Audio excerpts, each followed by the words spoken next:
Părintele Iosif cel Tânăr a scris și el o altă întâmplare minunată. Locul unde era coliba noastră era depărtat și liniștit, însă foarte expus vânturilor. Frigul era aspru, așa că l-am silit pe stare să primească să-i băgăm în chirie o sobă ca să aibă puțină căldură. Eu însumi am luat măsură și am pregătit materialele, voiam să o fac din tablă, tencuită cu lut pe din afară și pe dinăuntru. M-am pregătit pentru ziua următoare, așa cum ne sfătuisem de cuseară. Dimineața am adunat sculele și materialele și am mers undeva în apropiere ca să o fac, după care să o așez. Am pus metanie starețului ca întotdeauna și am început lucrul. Afară timpul era frumos, abia am apucat să măsor și să tai bucățile necesare, că deodată vremea s-a schimbat. Pe deasupra mai simțeam și o greutate ciudată în orice voiam să fac. Sufla un vânt neobișnuit care nu se îndrepta spre nicio direcție, ci nu mai ridica toate peste mine și mi-aducea în față orice găsea în acel loc, scânduri, table, hârtii și nisip. Într-un chip ciudat mi-au dispărut și sculele rostogolindu-se mai departe de mine, deși locul nu era așa de înclinat.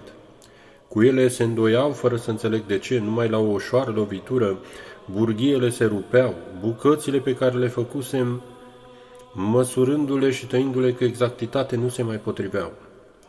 La început nu am dat importanță și mă grăbeam să readuc lucrurile la locul lor și să continui. Peste puțin timp însă a devenit foarte clar că ceva se întâmpla. M-am oprit pentru că eram epuizat. Degetele mi erau zdrobite, iar în lăuntrul meu o tulburare ciudată îmi pricinuia mânie, zăpăceală și nerăbdare. Curios lucru îmi spun, ceva se întâmplă. Între timp și vremea s-a stricat, fapt care m-a silit să întrerup lucrul. Lucrarea aceasta cerea 2 sau cel mult 3 ore de lucru. Chinuindu-mă acolo au trecut mai mult de 6 ore. Am lăsat totul și am mers la stareț. Atunci mi-am adus aminte că în dimineața aceea starețul îmi spusese niște cuvinte pe care eu nu le luasem în seamă. Haide să vedem, mi-a spus. Vei face ceva azi?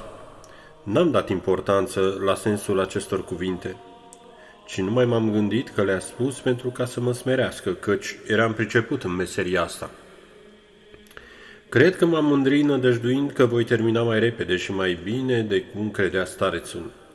Și era și faptul că mă bucuram că pot să-l odihnesc, îngăduindu-mi să-i pun căldură și asta numai mie. Am mers așadar la stareț, am bătut la ușă, iar el mi-a deschis. Văzându-mă tulburat, a început să zâmbească. Gheronda, îi spun, ce se întâmplă?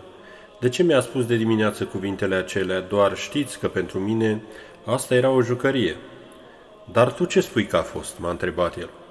Ispită, i-am răspuns, lucrare satanică. Așa a fost, mi-a zis iarăși starețul. Și ascultă ca să afli ceea ce ție ți se pare o taină.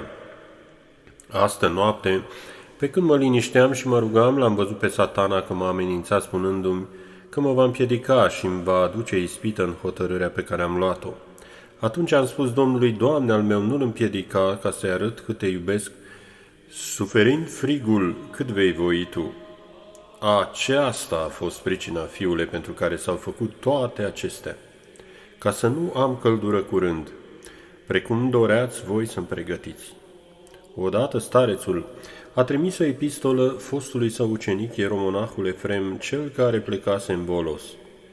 După puțin timp s-a petrecut în sufletul starețului o schimbare lăuntrică față de el. Îl săruta în duh și se minuna. Ce să însemne oare aceasta? Marea grijă pe care o are bunul meu fiu pentru noi ca să ne odihnească, sau i s-a întâmplat ceva? Și într-adevăr, nu a trecut mult timp și a primit un pachet de la el împreună cu o scrisoare.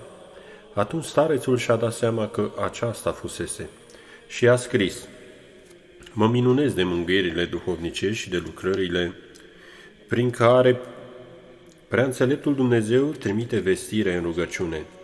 Cât de repede înștiințează atunci când celălalt se schimbă. Legătură duhovnicească, comunicare nevăzută, dragoste reciprocă, vestirea lui Dumnezeu. Nimic nu este mai dulce sau mai desfătător decât a cunoaște lucrările dumnezeiești. Pe lângă multele ocări pe care le auzeam mereu de la stareț, De multe ori m-a numit spontan preacuvioase părinte egumen.